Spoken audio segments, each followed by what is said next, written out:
លងចិនដាទៅលើស្រីម្នាក់សង្ឃឹមជានិច្ច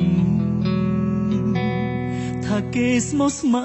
គ្រអន់ទាំងទឹកប្រាក់ធ្វើឲ្យស្រីភ្លេចបងទាន់ច្រើនលើកក្រានសាអូនឆ្លើយដោះសារថាគេជាមិត្តបងក៏មិនដឹងដល់ព្រមជឿចិត្តព្រមបងមិនដែលគិតថាស្រស់ជីវ៉ាអូនចេញក្បត់ដឹងទេបងក៏ចេះហត់តាមចាប់អូនក្បត់ស្រីស្បត់បំពី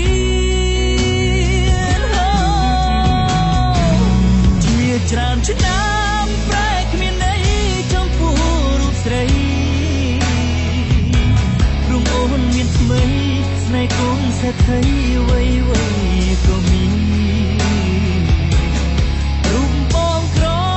បានត្រឹមស្រែកក្លៀនអនុស្សាវរីយ៍ធ្លាប់សាធ្វើឲ្យបងក៏ឈាមស្នេហ៍បរាជ័យ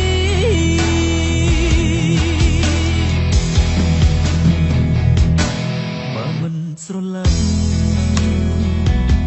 អាណិតធ្វើអ្វីបងមិនយល់ន័យពីថា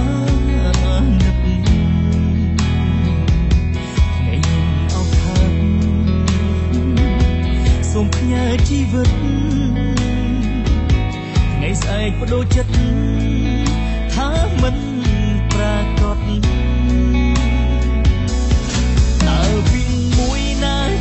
ពាក្យពិត